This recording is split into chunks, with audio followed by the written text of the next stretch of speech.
Welcome to the Let's Talk Seahawks podcast. I'm your host, Robert Smith, along with my co-host, Adam Stellman. And today, we'll be going over our coverage of the Combine Day 4, offensive linemen and running backs. Adam, what did you think about this Combine Day? I didn't watch this one as heavily as I watched the previous one. I think, I really wanted to see the quarterbacks and wide receivers. Not that I don't think that this is an important day. Obviously, the Seahawks, or we think, and I think everyone does, but the Seahawks are really going to address the interior offensive line at some point, probably multiple times during this draft. So I did watch some of the interior offensive linemen. Didn't pay too much attention to the running backs. I do think the Seahawks are going to draft the running back this year. I do think it's going to be a later round guy. So I was watching a few names. Deuce Vaughn, I love the guy. Anytime one of those little short guys gets a chance to make it in the NFL, I'm all about it. I was a huge Darren Sproles fan. I loved him in New Orleans. But it was consequential for a few guys for sure. I think that some guys definitely improved their draft stock, and at least one guy, unfortunately, really hurt his draft stock participating in the Combine. So who do you think it was that hurt their draft stock? Andrew Voorhees, unfortunately. I know we're not talking about live. We were going to start with running backs, but obviously with that injury, and I don't know if we've seen a report yet on whether or not it's actually been diagnosed as a torn ligament or not. But it looked like a pretty significant knee injury when he went down. He did look like he was able to put some weight on it. Obviously, that's not a big indicator of what's going on. But unfortunately, I think he was pretty squarely in that conversation to be one of the top three guards taken in this draft. And I think he's unfortunately fallen pretty far out of that thanks to this knee injury. So poor guy. I do think that he's going to get drafted. I'm sure he's not going to fall much past the third round, if he falls past the third round even then. But yeah, to go from a possible early second round pick to maybe a fourth round pick, the poor guy lost a little bit of money. Oh, for sure. And they said feared to be a significant knee injury. There are thoughts that it's an ACL. Obviously, the NFL training staffs are pretty confident when it comes to knee ligaments. So yeah, they've seen one or two tears, I think, over the years. Yeah. Well, hey, we're talking about offensive linemen. Why don't we just do offensive linemen first then? Sure. Works for me. Yeah. So the cool thing about Voorhees, though, he had the major injury, went down. He actually came back the next morning and put up 38 reps on the bench. So he showed that he's what I call a gamer.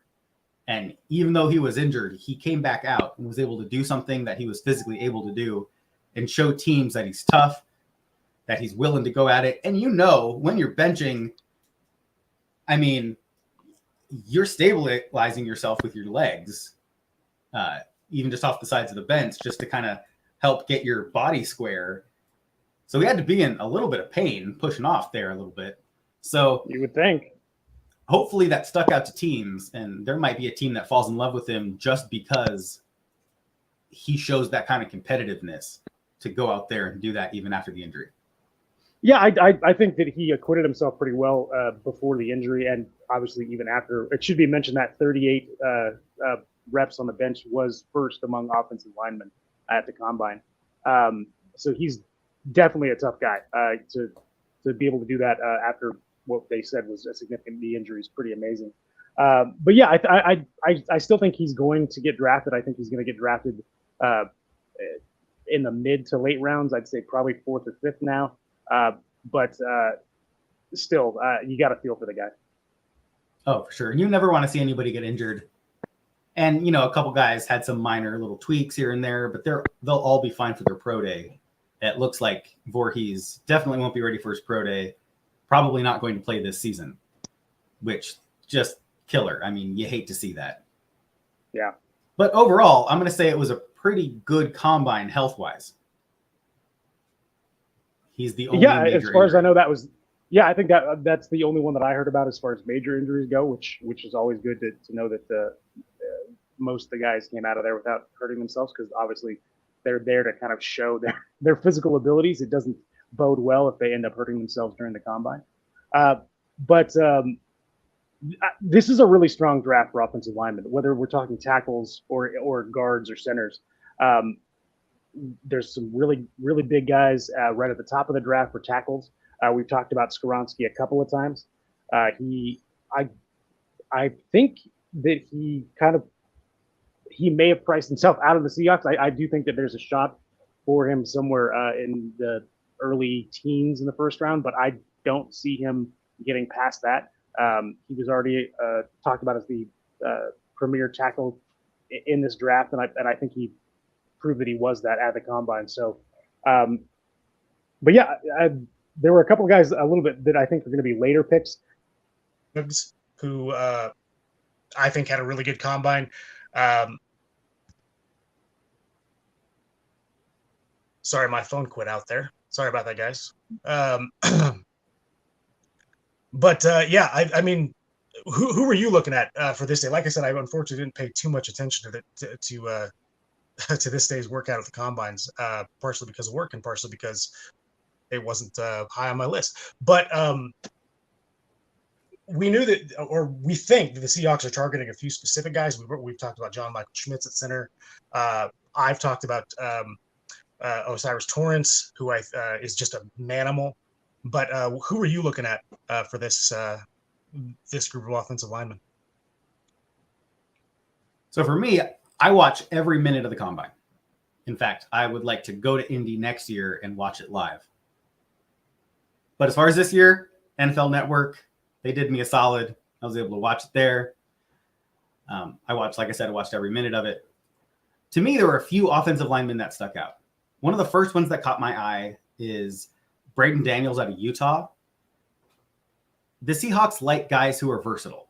And this is a player who has started over 10 games each at right tackle, and left guard. So somebody who they can use to possibly fill a key backup role, because we have those nice young tackles that were rookies last year, possibly fight for a guard position, a starting guard spot. Real versatile guy. And I want to say he started at least one season at each one of those positions. So a lot of experience. Probably a guy who has 600-700 snaps at each one of those positions. Yeah, versatility is definitely important. Yeah. Oh, go ahead. Yeah, for sure. So Matthew Bergeron out of Syracuse. This is a great story. They spotlighted it during combine coverage, which I didn't know. Actually had to go look through a little stuff afterwards. But he got done with high school, got a job. I think he was a guy who didn't quite have the grades to take advantage of any opportunities that he may have had out of high school. He was working at Dollar General. He's a guy who, within a first year, was an assistant manager, right? Work ethic, right? Reliable and type of and guy. Showing leadership skills right there.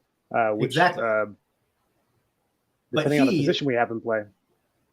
Yeah, I mean, he knew that football wasn't done for him, so he went to a prep school, and I believe it was like Georgia Military Academy, the prep program. The coach there brought him with him to a kind of an open pro day kind of thing for prep players. And he was able to get an offer from Syracuse, went and played at Syracuse. And now he will get drafted in this draft. So real good story. Seems like a good player who's mature, reliable, has some leadership traits, and tested really well and looked smooth in the field work. So a player that I'm going to watch going forward. The offensive lineman workout freak was BYU's Blake Freeland. This guy ran a sub 540. He was one of the top testers in every single category, and he looked smooth and fluid in the field work. Put him on my radar. So I'm definitely going to do a little extra homework on him. But so far, it seems to be that the tape matches the numbers and the athleticism that we saw at the combine. Yeah, I believe he was a tight end convert, which we see quite a bit in college. Guys coming out of high school that were a little bit more athletic, able to play tight end rather than offensive line, tend to get moved to that tackle spot if they're able to put on a little bit of weight. I actually got to watch him play fairly recently. I was at the and now I forgot the name of the bowl game, but it takes place in Albuquerque at the New Mexico Stadium, and I was able to watch him play. And he, I don't think he gave up a sack in the bowl game. Definitely moves well. Anytime a guy that big does a 10-foot broad jump, that's pretty impressive. Because I can't do that, and I weigh less than half a 10. So you and me both. The last guy that really caught my eye, I have a list. There are a list of guys I'm going to do more homework on, but this last guy I want to spotlight is somebody who I know you like, and that's Cody Mock out of North Dakota State, right? I like how you want to talk about nasty he versatility. is. And you want to talk about versatility. This is another guy that's played all over that offensive line. Yeah, he is a true 5-position offensive line player. He was snapping and showing his center ability at the Senior Bowl just to prove to scouts and GMs and other team personnel that were there that he was able to do it.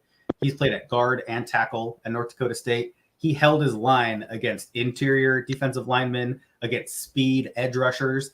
This is a guy who I think is going to be a nice utility offensive lineman, somebody who can fight for a starting position across that offensive line. Yeah, and I think competition is going to be important. I mean, we've already talked. We think the Seahawks are going to address the offensive line with at least 2, if not more, picks. And we've already talked about the possibility of taking 2 guys that have experience at center and then letting them kind of battle out, and that other guy might kick out to guard and compete with either Damian Lewis or Phil Haynes. Why I'm spacing on names again, I don't know, guys. Sorry. So, yeah, this like I said, and you've emphasized as well. This is a really good offensive line class. This has kind of been touted as a weaker draft overall, but this is one of those positions of strength where I think there's going to be guys that could be potential starters going in the later rounds, whether it be 5th, 6th, or maybe even a 7th rounder. Yeah, I really want to see the numbers from these guys' pro days, see if they match what we saw at the combine. Like I said, I have a whole list of guys I'm going to be reviewing tape on.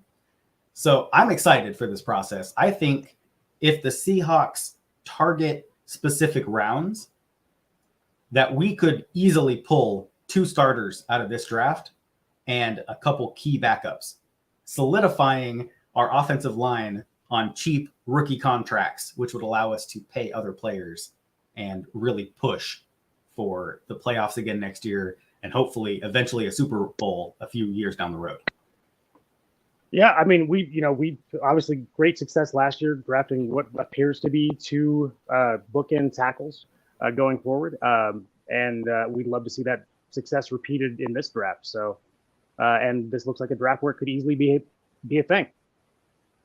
So, which running back stood out to you? Well, I'll mention one guy, Bijan Robinson, and it only stood out to me for one reason, in that when he ran his 40 time, and he ran a 4.46, which is not a slow 40 time at all. As a matter of fact, it's the same 40 time that Rashad Penny ran. So, and he has no problem running away from defensive backs and tacklers. So I can't imagine Bijan Robinson is going to. But that was something that they kind of focused on right after he ran his 40 time, that he was a little bit slower than expected.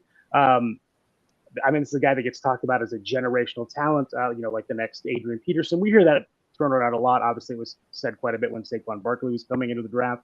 I don't think this changes the fact that he's getting drafted probably in the first round, but definitely is the first running back to come off the board. But it was really interesting to listen to the bigger name people on NFL Network kind of shade him a little bit for running a higher 40 time.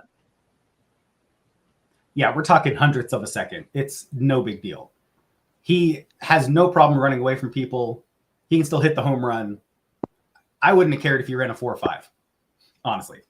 He is my number 3 true talent rated player in this draft. There you go. There was a general manager in the league who chose to remain nameless, who said in the last 20 years, the top 3 scouted running backs that they've had was Adrian Peterson, Saquon Barkley, and Bijan Robinson. And he said, like I said, he wasn't willing to go on record. But he said Bijan Robinson probably has a higher grade than Saquon Barkley. So these are players who can change a franchise when utilized correctly.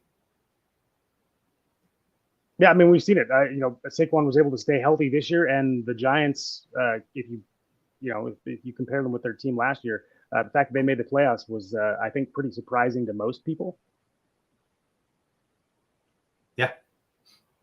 Yeah, I was shocked. The other guy went ahead and they won a wild card game there against the Vikings, I believe.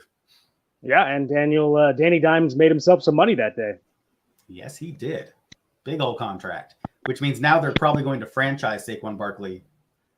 So that might make a team target Bijan Robinson because now they missed out on getting Saquon Barkley in free agency. Yeah.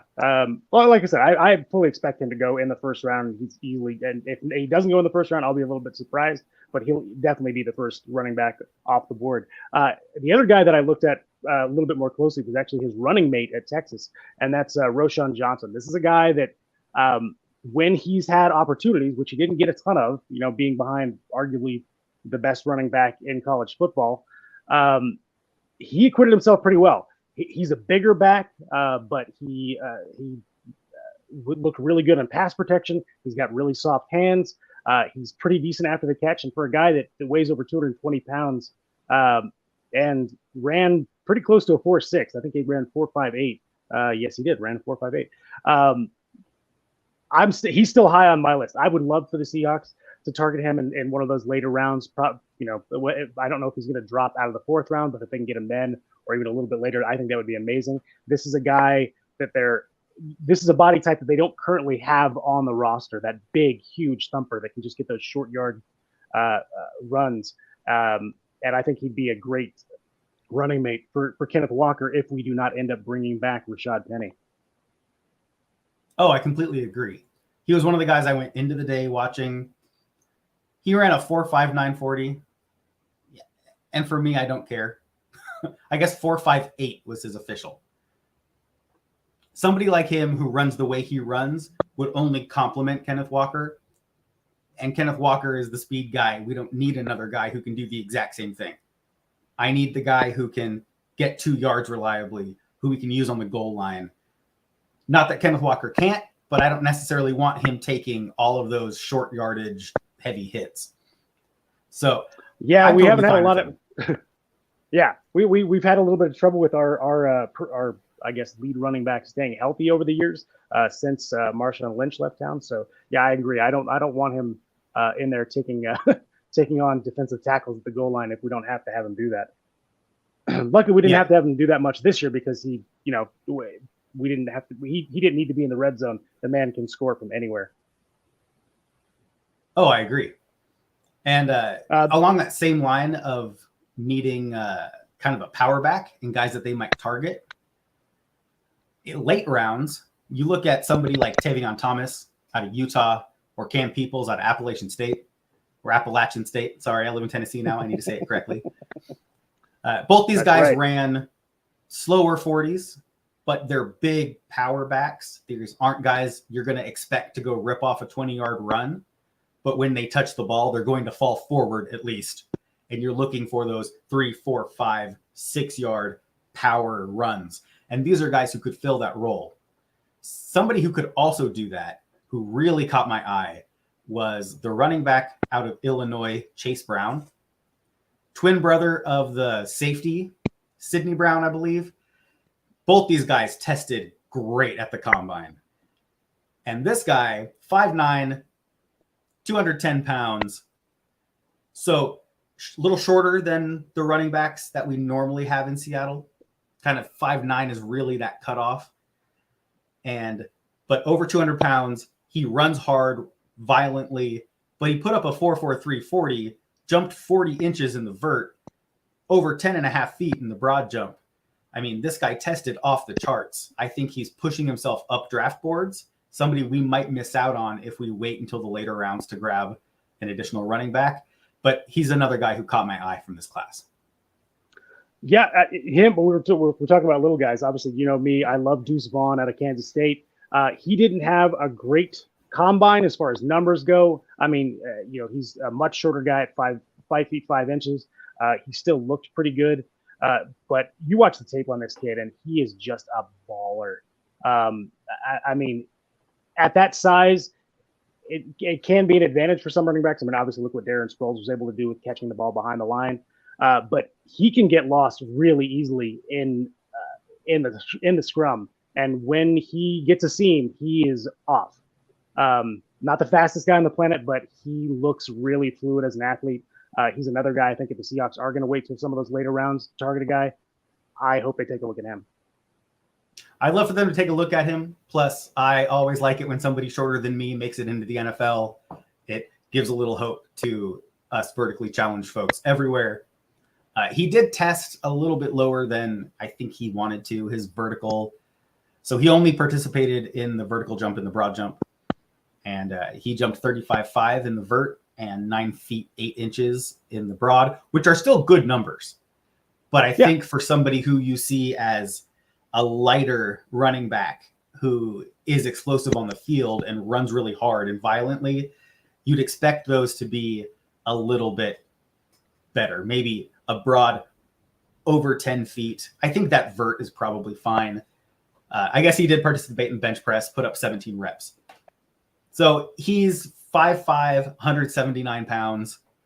But yeah, he is a ball of muscle, and he runs hard and shows it. Yeah, I think he would be a great little fit in Seattle. I mean, I know we've already got who is likely going to be our kick returner going into the season. Whose name again? I don't want to butcher it, but yeah, well, I'll let you butcher it. There you go. That was probably correct. But this is a guy that can come in and contribute right away on special teams. I think he would be a fantastic punt returner. Again, that slippery, smaller size really gives him the advantage finding those little seams to be able to take one to the house. I think that the fact that he had a less than stellar combine actually is a good thing, at least as far as the Seahawks are concerned, because I do think that means he might even slip into the 7th round. And we've had a little bit of success with late round running backs, especially recently. Those of you that remember Chris Carson. And if you don't remember Chris Carson, you haven't been watching the Seahawks for very long. So, yeah, I think that might end up being a good thing. I would love for them to take a flyer on him if he is there in the 7th round. Or, I mean, if they take him higher, I'm not going to be disappointed either. But if he's there in the 7th round, he's a guy that they have to take a flyer on. Oh, I agree. A couple other guys who stuck out to me. Definitely Zach Charbonnet out of UCLA.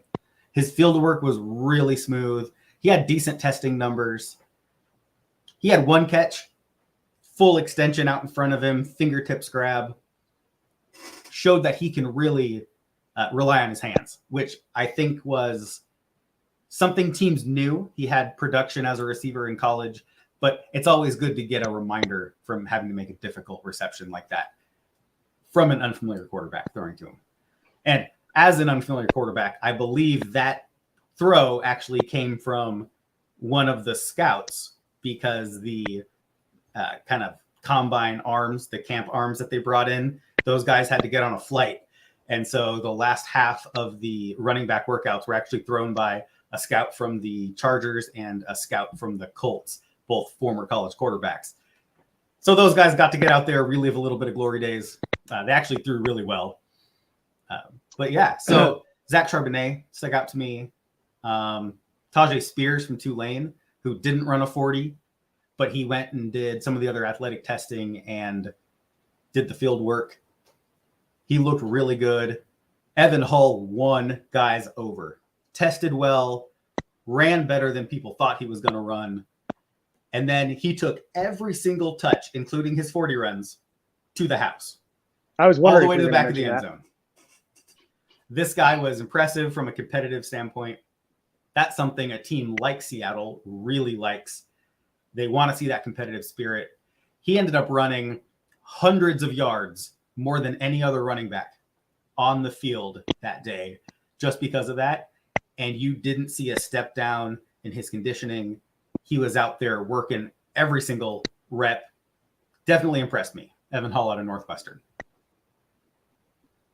Yeah, definitely not a guy that I was focusing in on, but his name was said quite a bit over the broadcast. I do remember that. And another bigger guy. I think this will be a really interesting watch for me if they end up drafting running back, because I mean, if anybody knows anything about Pete Carroll's past, I mean, when he was at USC, when he had both White and why am I spacing on people's names? For the love of God, the former Heisman winning running back. Thank you very much, Reggie Bush. He had a lot of success running the ball with a little bit of lightning and thunder. So we've already got our lightning and Ken Walker. It'll be really interesting to see if he wants to bring somebody in that's a little bit more of that thunder, big bruiser, because I think he wants to get back to running the ball. It was a little bit difficult this year. I think we relied a little bit more on Geno Smith's arm than I think Pete Carroll really wanted to, because we just didn't have guys that could stay healthy. So I think he's going to want to look at getting one of those big bruisers. So it'll be really interesting to see who he focuses in on, or who the Seahawks focus in on this draft. For both positions from this day, for both offensive linemen and running backs. Well, this has been the Let's Talk offensive Seahawks lineman if you want to run the ball. So yeah, sorry. for sure. No, this has been the Let's Talk Seahawks podcast. Thank you for listening to our NFL Combine Day 4 review of the offensive linemen and running backs. We'll catch you next time. And as always, go Hawks. Go Hawks.